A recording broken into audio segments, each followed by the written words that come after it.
thought I'd be a pretty good pick through talking all of you through this today. I fell into the world of social media when I was 19 years old. I had a little candle business, and I very quickly discovered that it wasn't so much the candles I was wildly passionate about, it was this whole world. Instagram in particular has always been really interesting to me, and a space I've been quite fluent in, and a space I feel quite lucky to share with other people like I am now. Since I was 19, I've worked with more than 100 other brands, businesses and organisations on making their own Instagram presence sing. I'm really into creating thoughtful, carefully curated, interesting, engaging content for them, and I'm excited to teach you how to do the same. I know that you've already been given some information on what we'll be covering today, but I'll quickly touch on it. So we'll be looking at the world of Instagram, which is functionality, which brands are using it really well, a toolkit to help you access beautiful creative content, guidelines, both legal and assumed for the space, and a little bit of a how-to. So you all need access to your phones and preferably a business Instagram account. You'll definitely be able to follow along even if you don't have that. And again, you'll have all the information so you can access it later if that works better for you. So, as of today, there are 1 billion people on the Instagram app, which is just a mind-boggling figure. That 1 billion people are on the platform monthly, so they're checking in at least once a month. Half of these, 500 million, use it on a daily basis, which is quite a jump. 60% of people use Instagram to seek out brands and businesses, and 80% of users follow at least one brand, business or organisation. So something sort of professional and carefully curated outside of their friends' feeds, which means that people are out there, people are looking to connect with you. It's just about how we reel them in and how we make that connection, and how we can get them to engage with us when they're sitting there waiting to do it. It's just about tapping into them. So let's get into the boring but important stuff. When was the app created? Who are the users? How does it sit in a business landscape? And what are the important bits to know in a really practical sense? So Instagram was created in 2010, and it was very different then than it is now. As the name suggests, it was made so that people could take a photo and share it instantly. Since then, it has evolved from a place where you take pictures of your food and share it with your friends and colleagues and keep up with your high school mates, into a place where you connect with businesses, influencers, creatives, and still all of your high school mates. The most sort of notable pivot that Instagram has made since its inception was when it was taken over by Facebook in 2012. And over the next few years, it became a lot more business friendly and started pushing thoughtful, paid and carefully curated content to the top of everyone's feeds. Who are the users? So 35% of Instagram users are in the 25 to 44-year-old age range, which is quite a huge percentage, followed by 29% at 18 to 24, and then 16% at 35 to 44.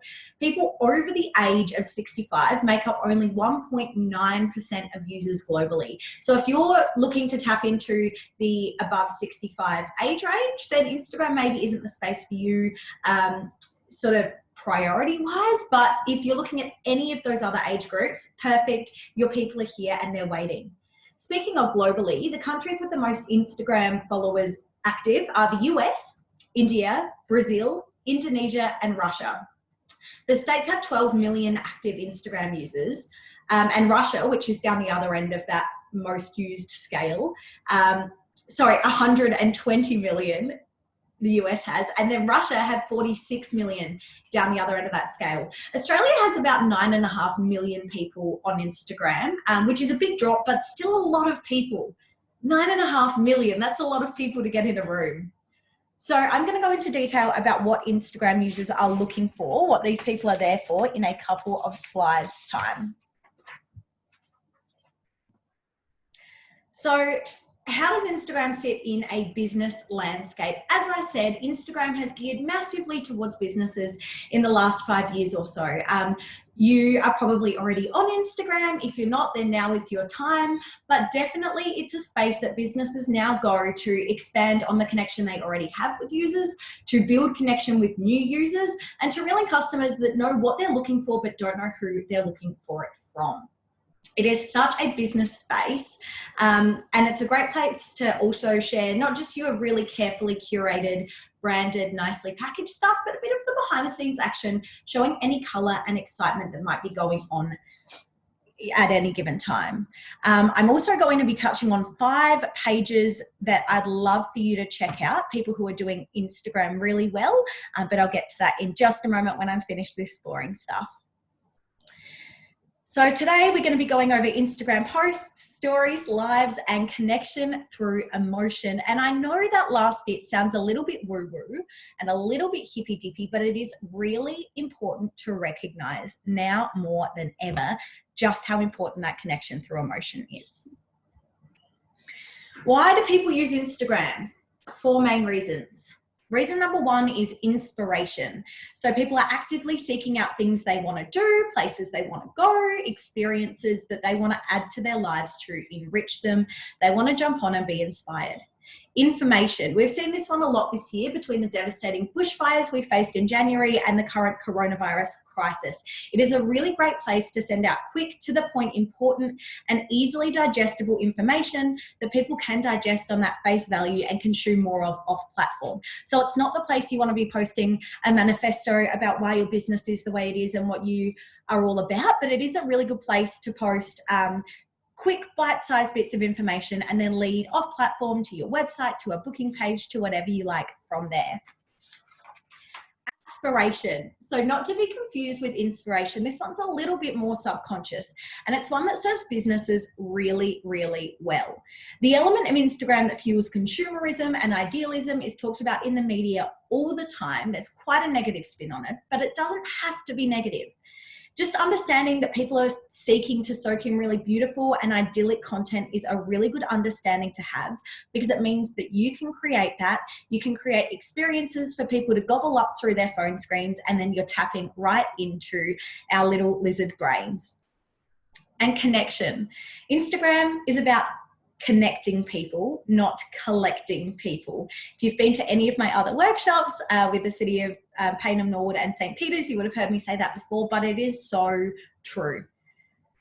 Connecting them to your work, connecting them to your messages, connecting them to the idea that you are facilitating a community rather than just doing a job, that you have a community and that you're speaking with people or to people rather than at people. People are craving connection at the moment, and if you can offer universally relatable or connective content, they will adore you for it, and you will have not only loyal followers, but loyal customers as well. These 4 reasons can be summed up in one word, and that word is value. People jump on Instagram because they want value. Your followers want to leave their daily or hourly scroll feeling more informed, more inspired, or more connected than they were before they opened the app. And everything you post should serve that value in one way or another, which sounds scary, but it's totally doable. As I mentioned, Instagram's more business-led since its acquisition by Facebook around 8 years ago.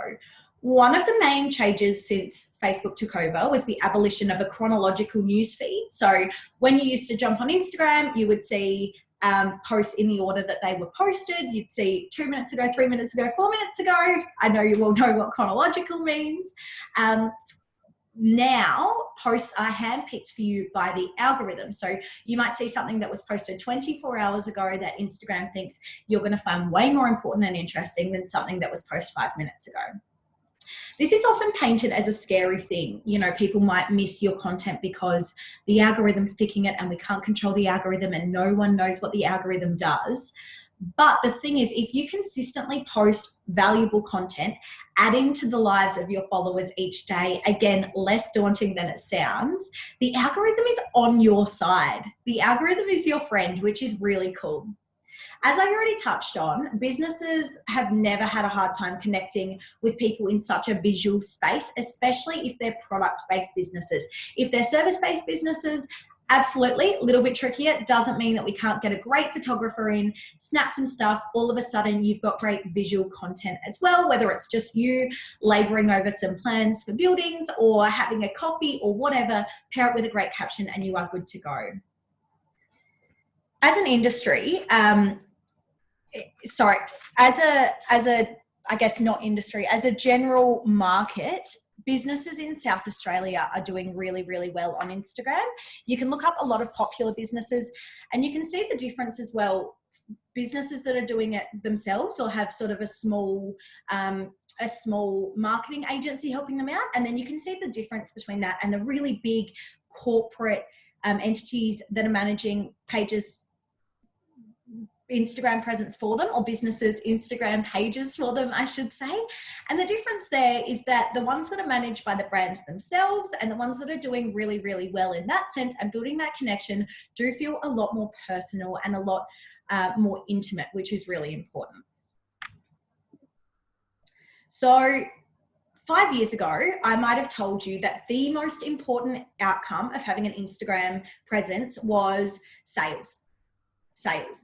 Whether that's selling your products, getting butts in seats, collecting as many click-throughs as humanly possible.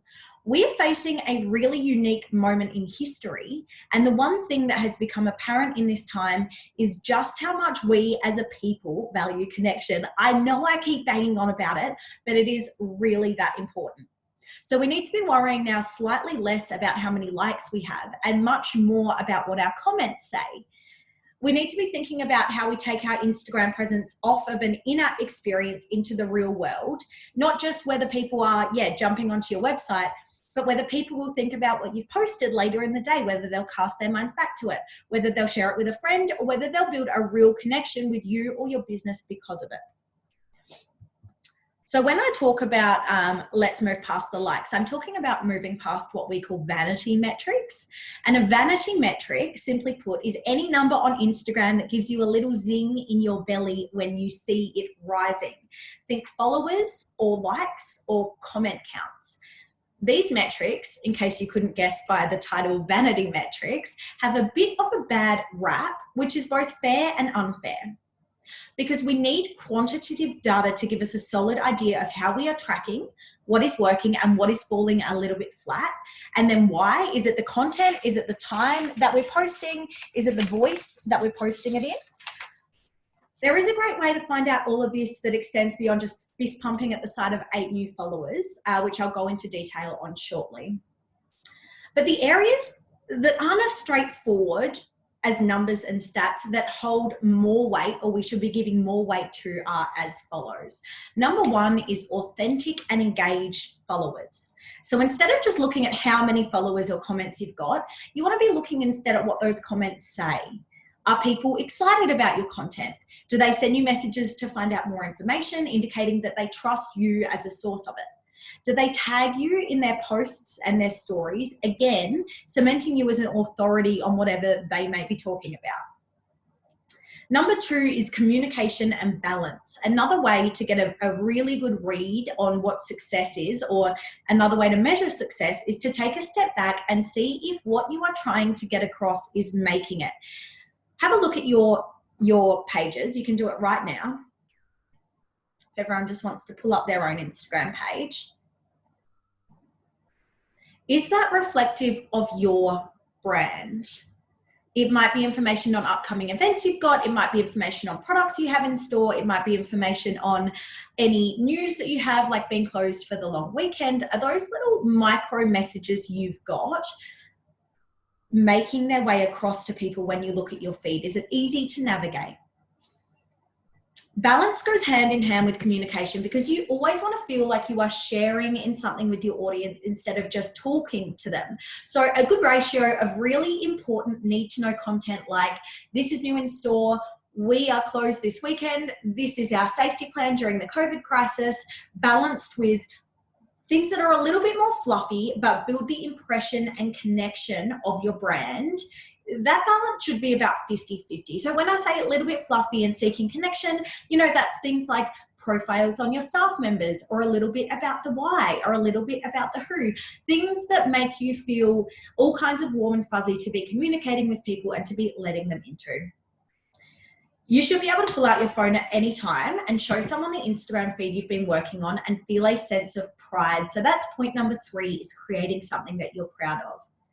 Okay, so you shouldn't always feel searing sense of pride, but if you show them and you find yourself explaining or justifying your content to them, or saying, oh yeah, sorry, it's not very good, but then you're probably not quite at that sweet spot, because you can't be over the shoulders of all of your followers all at the time. So what we want is a feed that speaks for itself.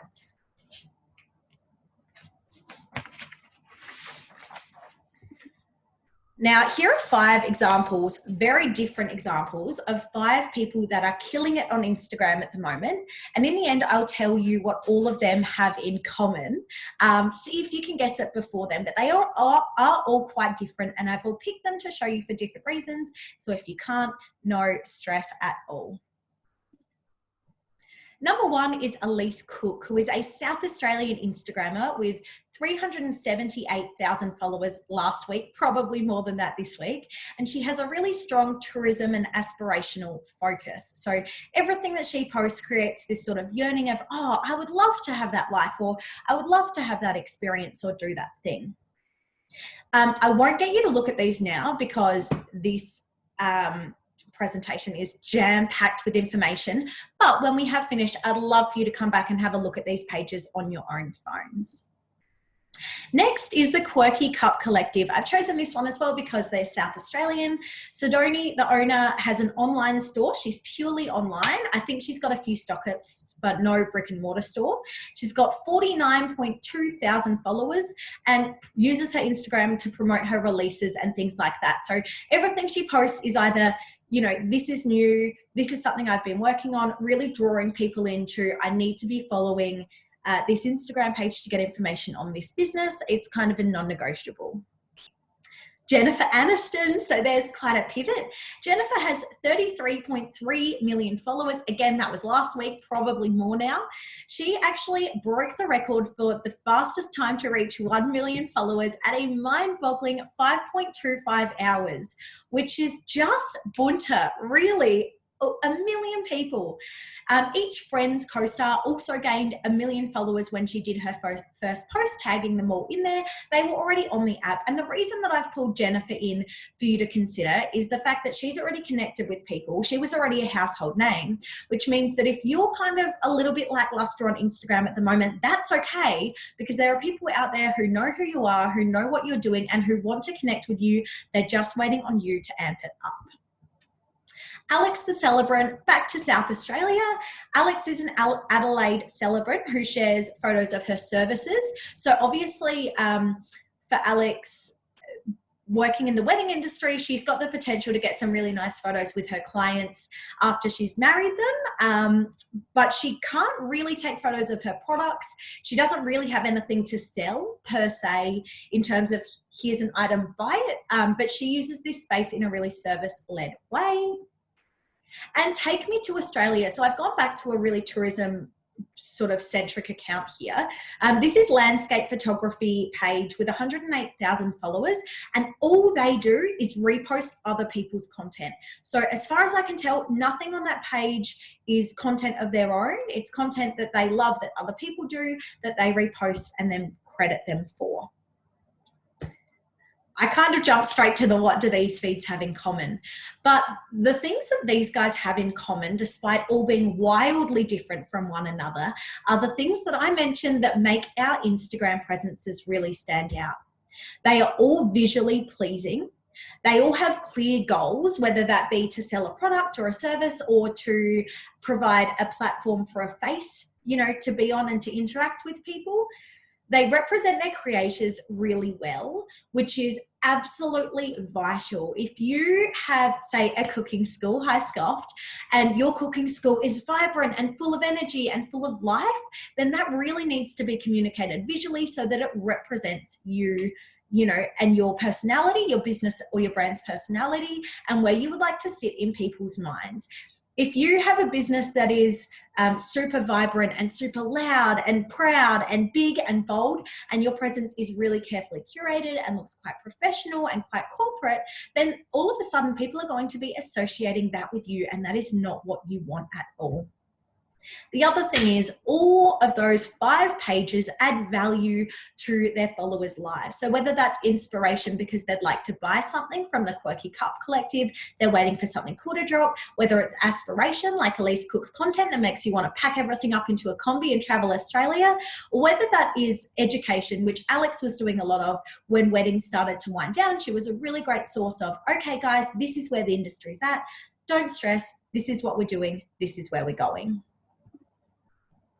Now I'm going to jump into the more practical stuff for you guys, the more exciting stuff, some would say. We're going to talk about the Instagram toolkit. These are the apps I use. And another little bit of background, with I've got a blogging page that I use that I post on daily at the very least. I post to my stories every day. I post to my feed every couple of days. That's got about 25,000 followers. I've got a couple of business pages, one for Chloe Jane Creative and one for my little candle business, which I mentioned earlier, which I started up again a couple of weeks ago. And between the two of those, it's about another 20,000. So these are the apps I use for my pages and for all of my clients as well. If you'd like to write this stuff down, please feel free. Again, I'm going to provide you with a list, with photos, with comments, with everything you need to go and download these later and feel really secure that you're getting the right things. I just want to touch on why they're important and how to own the space using these apps, tricks, etc. So for stories, there are 3 apps that I recommend. One is called Clip-O-Matic. Actually, I think I've got these in a different order. Let me click through. One is called InShot. InShot is for user-friendly video editing. It's really good for cutting clips to make a video, a really short form, fast, pacey, interesting video for your stories or even your feed. It's great for adding royalty-free music because there's interesting, you know, engaging royalty-free music in there, and Lord knows a lot of royalty-free music sounds like a toothpaste ad, so it's good to avoid that. And it's really good for making your content fun and lively. Video is always going to cut through on Instagram. I guarantee that if you're scrolling and someone that you like or a business that you like posts a video, you're a lot more likely to go, oh, what's that about? And click through on the video than you are to really, really engage with a photo. Yes, you can get both, but if you've got the opportunity to work with video, then absolutely do it. The algorithm also prioritizes video content, so we know it's kind of what they want us to be doing as well. VSCO is used to filter images and videos in one click. So really great space to make everything that you're doing consistent. One click filter, everything looks clean, consistent, beautiful. There's a free version and a paid version, and I highly recommend downloading this app because it's a really nice, simple way for you to make sure that everything that you're putting out is consistent, as your branding should be.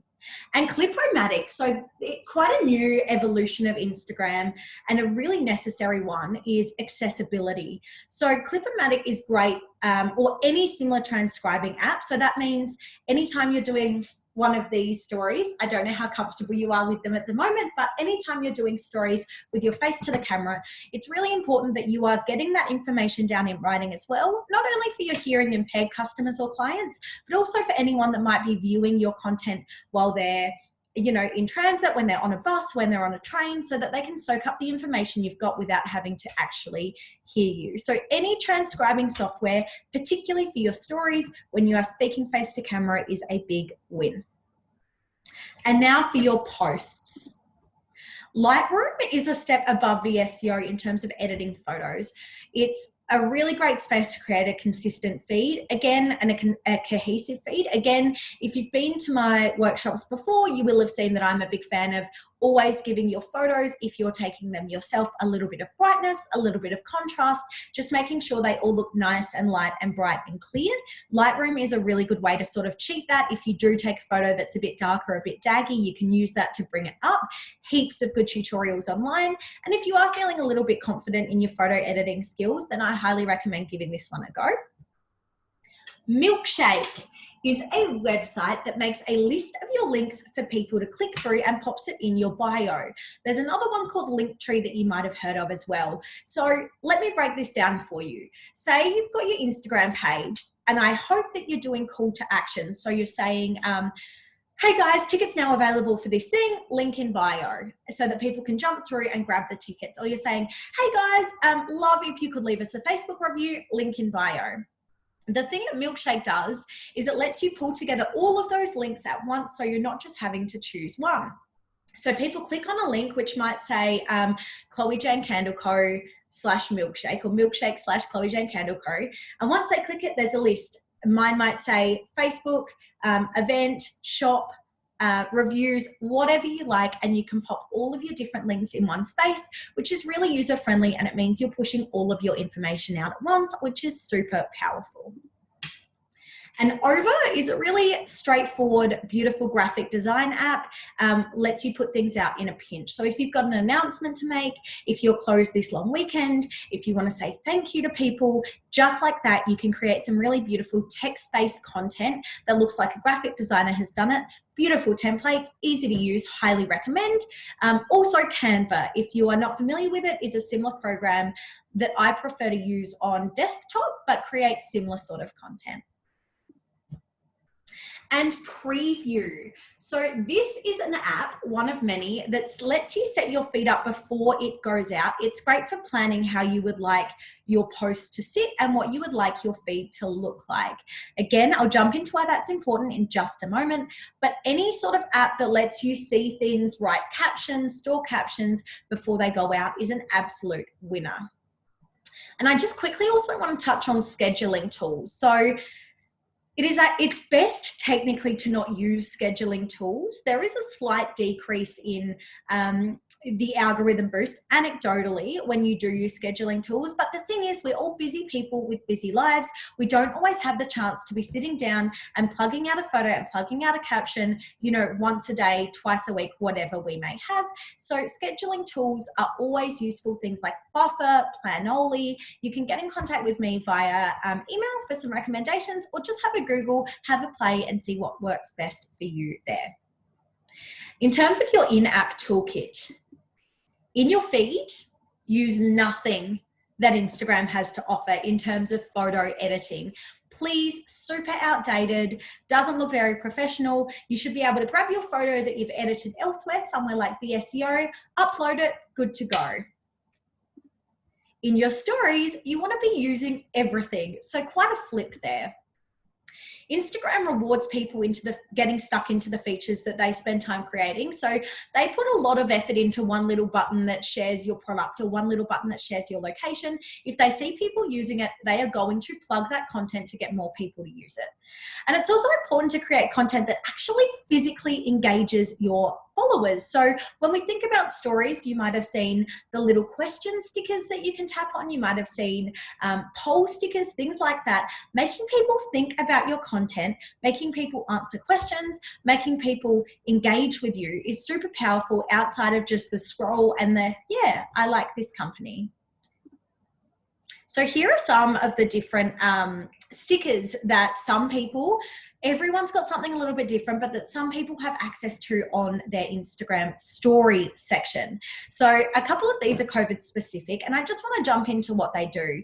So we've got this support small business up in the top left. Next to it, we've got stay home, and then underneath that, we've got a thank you sticker. Those stickers, applying them to your stories, actually groups any stories featuring them into the start of people's story watch list, which is this little guy up here. So anyone using those stickers, their stories will appear at the very start of that watch list, which is super powerful because it means that you might tap into people that haven't seen your content in a while. And again, really important to only use those appropriately. So if you've got support small business sticker, you know, then it needs to be related to your small business, which won't be hard for you guys. Or if you've got the thank you sticker, you need to be thanking someone because eyes will be on that content and you want it to be valuable. Then we've got things like the location and the hashtag. stickers, which are second in the middle and third on the left. And those stickers are used to link through to other relevant spaces. So if someone looks up the hashtag Norwood, then, and you've used that hashtag on your story, then there's a good chance they will find your story post under that hashtag, and the same for the location. And then we've got things, my favorite things, like poll, questions, DM me, countdown, that little love heart eyes guy, and a quiz. And they're the spots that people can really engage with your content. That's not only good just for the sake of engagement, it's not only good because you want to know that people are engaging with you. It can also be really helpful. So for example, a poll is really helpful because you might be thinking about whether you should do a workshop on a Monday or a Wednesday, and you're kind of not sure either way. You don't mind either way. You pop a poll in your stories and you get really valuable, tangible information from people on what they actually want and what they want to see. And we cannot underestimate how valuable that is. Things like DM me, also great because it means that people can get in contact with you directly and they've got a really short, sharp call to action to do that.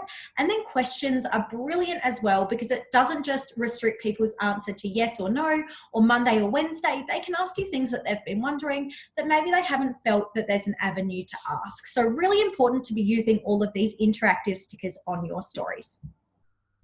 Insights. All right, let's get into this. Again, very important. This is a part that I'd love for you to follow along with, please. So if you could all grab your phones out, and I'd just love for you to flick onto your page or your profile, which is in the bottom right-hand corner.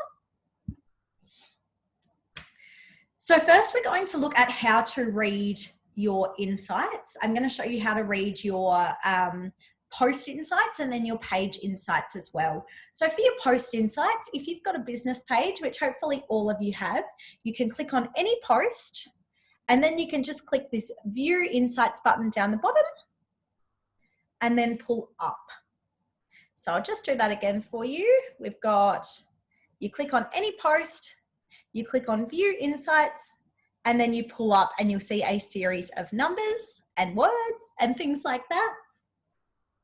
And then to show you your page insights, just head back to your page. And then as you can see on the screen, which is probably a more clever place to look, we've got the 3 lines in the top right-hand corner. I'd love for you to tap those.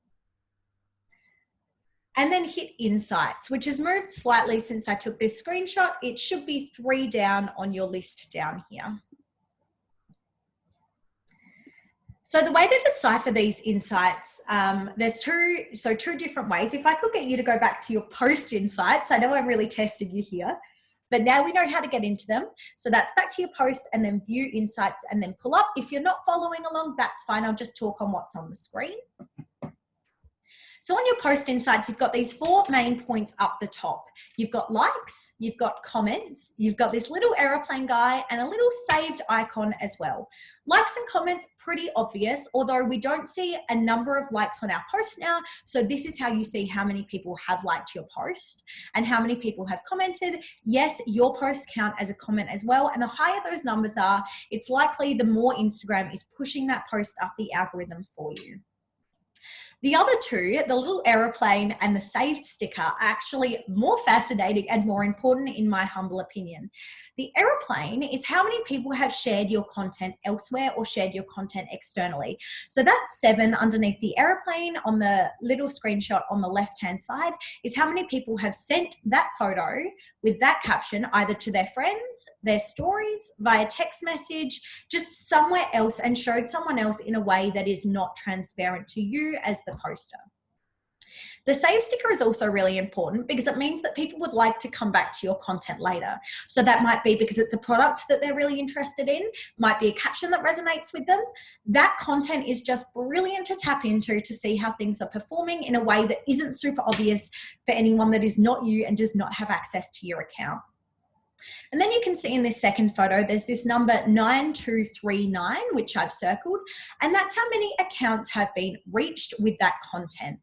The numbers are broken down further. It tells you how many impressions that content has made. So that's not how many separate people have seen it. That number is the reach just above. It's how many eyes have cast on it, you know, in total. If I've looked at it twice, then that's 2 impressions. And if I've looked at it twice, that's 1 reach because I'm one person. It also tells you where those impressions have been made from the homepage, which is where you scroll down and see everyone's posts, from hashtags, which is really valuable because it tells you how well those hashtags are working, etc., etc. Next, we're going to look at your insights on your page. So one aspect of page insights that are really, really fascinating are your audience insights. That tells you who you're actually reaching. And sometimes if you haven't looked at these, it's quite interesting to see who you're reaching versus who you thought you were reaching. So if you jump onto your page insights, which was back on those 3 lines up in the top corner, tap insights, and then hit audience. If you're not following along, again, we'll just go through the screen. You can see the top locations of your followers, which is really valuable. You want Adelaide to be quite high, even if you're an online store. If you are based in Adelaide, it's always good to have a local following. And then countries, you'd like Australia to be quite high, hopefully followed by different Australian cities or different countries that you would sell to are really valuable. Then you've got the age range, which isn't important in terms of knowing, you know, who you're speaking to in the same sense that countries are, because when you know what countries you're speaking to, you might like to adjust your messaging, you might like to adjust the times that you're posting. But when you're thinking about age range, it's just good to tell you if the things that you're posting are of interest or going to be of interest to those people. If your insights are quite low on your posts, meaning that people aren't that engaged, age, location, gender could all tell you why that stuff's not performing as well. You could be speaking to someone that's not actually there. Now, usually, again, I would flip this one over to you. You're more than welcome to quickly have a look, but I do recommend doing this after the presentation. If you are following along on your phone, jump from the audience, little audience button over to the content button. Again, if you're not following along on your phone, that is absolutely fine. I'll just get you to have a look at the screen. Once you're on content, you want to hit next to posts. So you can see in this first screen, we've got content, overview, and then posts, and you want to click see all. And from there, all of your posts over the past year are actually organized in what has performed the best. So if you look on the second screen, that's my posts over the last 12 months in the order of the most reach that I've had. The most people that I've reached with a post is 19,500 people. And then you've got this third screen. You can see right up the top, it's a little bit hidden. You've got all 1 year and reach. Again, this will be in the information I give to you, but you can select to sort by not just reach, which is what I've done in the middle screen, which tells you how many people have seen the content, but also lets you see what content has prompted the most calls, what content has prompted the most comments, what content has promoted the most saves. So it really lets you know what content is working outside of just that like and comment count. So really, really, really important information to be able to get into, especially now. I assume if you're watching, you're looking to shake up your presence a little bit, start a little bit fresh, and this is a great way to see what has been working up until now. On to guidelines. So there's rules for Instagram, and then there's actual laws that you really need to be mindful of. So I'll quickly jump into those. The actual laws, one is copyright. So you cannot be repurposing other people's content, be that photographic, be that music, which is a huge one, be that anything without appropriately crediting them. If you do post, if you post a video and you pop on a really great Mick Jagger song, I don't know if he's a solo artist, that was a strange example, but if you post a really great Mick Jagger song and you don't credit him, you will find that Instagram will likely take down that content and will not let you post that video, because you do need to make sure that you're crediting appropriately. Same goes with photos. If you're not creating the photo, then you need to credit the photo really, or the artwork or the text or whatever it may be. Really important to be consistently crediting. I'll jump to the other rules because they're very loosey-goosey. They're more just rules of thumb at the end of the presentation. There's just a few which will help you navigate the space quickly, easily. You can really do your own thing, but I would say that the best thing to do is to let what else is on the app lead you. So for example, During the coronavirus crisis, you've probably taken your foot off the brake a little bit in posting, and whether that's because you didn't have anything to post or that was just the tone and what felt right is up for interpretation. But you will find that because the app is so user-led, if you follow what other people are doing, you're going to be sitting really well in that crowd. I'm not saying posting the same content, I'm talking about frequency. If someone's posting 10 times a day, it's a little bit abrupt and super noticeable, and I'm talking about tone as well. How to write a caption well. So my rule of thumb is, if in doubt, because I'm a professional copywriter and there are still times that I'm looking at my phone going, oh my goodness, I cannot write a caption for the life of me right now. There is nothing in my brain. Just work out how you would explain that content to someone in person and then tidy it up for voice. So if you've got a photo of a meal that you've cooked, or if you've got a photo of a new product, just think about what you'd say to your best mate. And that might be, oh, we got this new vase in and I'm so excited by it because it's by this incredible local glass blower. Really, really proud to be able to support local, and also it's beautiful. So that's a great caption. All you've got to do is tidy it up and make sure it sounds professional.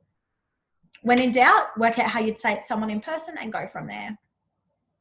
Visually, another couple of slight rules. So you want to avoid stacking. So as I mentioned, Instagram is such a powerful visual platform. One thing that you really want to avoid is what I call stacking. You can see on the photo on the left-hand side, it looks a little bit messy, looks a little bit abrupt. And one of the reasons for that is we've got quite a bit of similar content all sort of layered on top of one another. Your eye probably goes straight to these two white quotes in the middle. And that's called stacking because it's too much of the same thing, one under the other or one next to the other, and it just draws the eye, looks messy, feels a little bit unprofessional. Now, this is the same business, the feed on the right-hand side, and that sort of content is just spaced out a little bit better, and it means that it's pleasing, it's zen, it feels good, it looks good, and it's just a win overall. So just make sure you're not posting two things that are visually similar one after the other. Visually, as I mentioned, your brand should reflect you. So this is an accountant that was working primarily with small female-led businesses. Her feed beforehand didn't really reflect that. Wasn't a lot of color, wasn't a lot of personality. I jumped on board and explained to her that it's really important that her feed reflects her as a person and what she's trying to communicate. And all of a sudden, this accountancy firm was fun and fresh and relatable. So visually, really important to reflect you. And finding a color palette is really important as well. So they kind of had it in the first feed. They had some pinks, they had some yellows scattered through. But in the second feed, what we did is, and what you can do is look at a series of your posts, maybe your 12 most recent posts, see what sort of stands out to you in terms of colors, see what you're gravitating towards a lot, and make sure that you're weaving those colors through your posts so someone looks at your feed and feels a little bit of, So the other thing I just want to touch on in terms of consistency visually is if you've already got branding, that's super helpful because it means that you don't need to work out what colors you're posting the most of. If your branding is green, make sure that you're incorporating green. It's going to feel really nice and consistent without even stressing about it. Now, also, the last few rules I want to touch on are to avoid white borders on your photos. Instagram lets you post photos that are 5x4 or 1x1, so they can be square or they can be rectangular. Taking up more of the screen usually yields better engagement. You're taking up more of people's minds. So if you can be posting 5x4, I highly recommend it, but you don't need to be putting borders on your posts. You need to kind of stick to the format that Instagram allows. Create or credit, I already mentioned, very, very important. You want to keep a consistent voice across all of your content, and a groove for your stories is good too, which I will touch on really quickly. This was going to be your turn, but I'm going to send this to you and you can do it after the presentation because I'm wary of taking up too much of your time today. So this I will send through to you, a really quick way on how to find your color palette. Your fonts for your stories, so this is what I touched on a second ago. Having a consistent font for your stories along with a color scheme will mean that no matter what you're saying to people, people will connect it to you as a brand or an individual. So strength and consistency builds your branding, even in a place like Instagram, even if you've only got 100 followers. So what you want to do is find a font in your Instagram stories, which can be found by going to stories, to post a story, and then up in the right-hand corner, again, I'll send this through to you to have a look at after the presentation, finding a font and then making sure everything you post uses that font and is really consistent in that way. Super easy, super straightforward, really friendly way for you to be putting stuff out consistently. Writing your bio, I'll send some information over, and compiling your hashtags. I've come up with this wild hashtag formula, which is really helpful if you're sitting there stuck on what hashtags to use. So you want to usually be using 5 hashtags that are relevant to your own business. You want to use 5 hashtags that are relevant to your industry, 10 hashtags that are relevant to your industry. You want to be using 10 hashtags relevant to your location, which might be Adelaide, Norwood, St. Peter's, etc. And then you want to be using 5 hashtags that are relevant to the post itself. So your hashtags do need to change because Instagram gets in a groove of hashtags and stops sharing your posts if you're just using the same hashtags time and time again. Best to bank up a number of different hashtag sets, pop them in the notes of your phone, and then you can apply them whenever you like or whenever you feel your hashtags aren't as reliable as they used to be. There's always a place for going live. I don't know if you've noticed how many people are going live at the moment. It's a really good way to interact with people in a way that feels quite personal and quite quite spur of the moment. Your lives want to be sort of between, I would say, 2 and 5 minutes. You can go live for up to an hour, but you need to have things to say to make sure that people don't get bored. You can go live to announce new products. You can go live again like this, like, hi guys, we've got some really exciting stuff coming up. Love to show you around the store. You can go live at an event that you've got just to include people, but I do recommend going live. Just try it, see what happens. It's a lot of fun. And last but not least, my frequently asked questions before I quickly jump onto any questions you may have. So you should be posting between 3 and 7 times a week at the best of times. Of course, at the moment, not the best of times. It's a little bit different right now, but you should be keeping a consistent presence at least once a week, even if you're in isolation, even if your business is closed, just to check in and let people know that you're still there. You can be posting other people's content, but you need to be creating or crediting that content. Again, super important to always be crediting people who the content belongs to. The best time to post depends on your insights. You can check those, see what's working and have a play. But usually before breakfast or after dinner are good times because that's when people are most engaged on their phone. And if you're thinking about using Instagram TV, I do highly recommend jumping on and having a play with that. It's always best to be across multiple platforms though. So if you've got a choice between Instagram TV and YouTube, for example, I would choose YouTube just so that your presence is spread across multiple platforms. If you need to get in touch, please flick me an email, chloejanecreative@gmail.com. I can go through anything in more detail. Now I'm going to stop sharing and I'm going to jump into any chat questions. Here we go. You can hear me. Alrighty, sorry Marcine about your internet issues. Can you please take us through reposting? Oh shoot, sorry. I've just read that I was asked to let someone back into the meeting. Apologies, I had the presentation up, but I will send them this recording.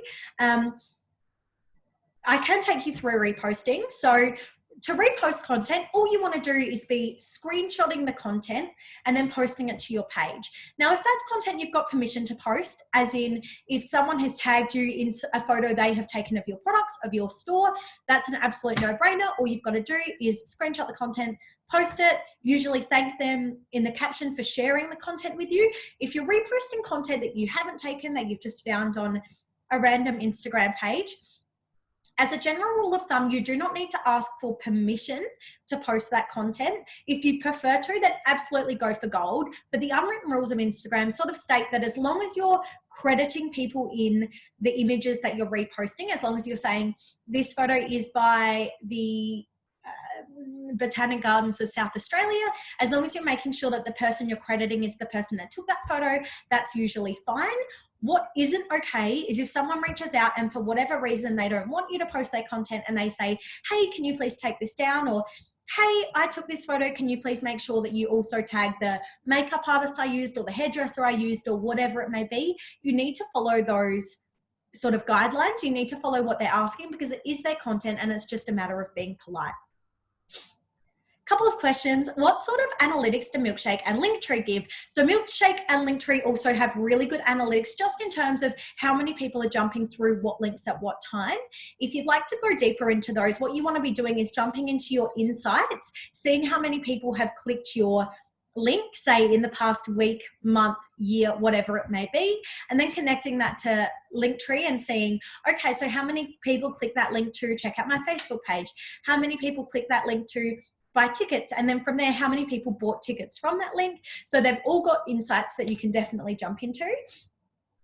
Why would some pages not have all the stickers available on their stories? Have previously had trouble getting the support small business and music stickers.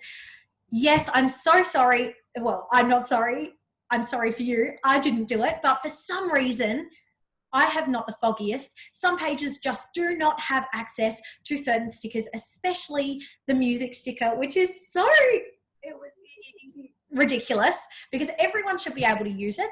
I have heard anecdotally that if you delete your app and then reinstall it, you may have access to those other stickers that you don't have, but I can't guarantee it. So I don't want to recommend you do that, you know, and say that it is the word of God, because it is not necessarily. There's no rhyme, there's no reason. Instagram unfortunately has very, very poor customer support and user support. So I wouldn't bother getting in touch with them because you will never ever hear back from them. But maybe just have a Google and see if there's something you can do about that. All you can do is work on anecdotal evidence. They'll be happy to catch up by, oh, great, excellent, thank you. Sorry, scoffed when you're watching this recording, my apologies. Thank you, Marcine, that is very kind. And my pleasure, Gabrielle. Thank you so much. If you've got any other questions, please feel free to drop them in the chat. Can you kindly send me the presentation? Of course, I can do that for you. My absolute pleasure. I might send it through to MPSB and they can forward it on to you from there. I think that's probably the best way to do it, so then everyone gets it, but more than happy. Alrighty, I'm going to mute myself and unmute Stacey, if you don't mind, Stacey. Beautiful. Thank you, Chloe, for your time, and thank you to everyone for joining in today's webinar. As Chloe has mentioned, we will definitely send the presentation through to you all. There was a lot of content in there, so I think it would be good to be able to pause the presentation, flick through Instagram, and yeah, do some of those fantastic tips and that you've provided us today. So thank you very much. In the meantime, if you have any questions at all, please don't hesitate to contact myself or my colleague Tyson. We're more than happy to help. We'll definitely send out the recording in the next couple of days or so. And we also have another webinar lined up, which we'll release in the coming weeks. So keep an eye out on the Council's website for more information on that one. And that's all from us today. So thank you again for tuning in. Stay safe and we will see you soon. Thanks, guys.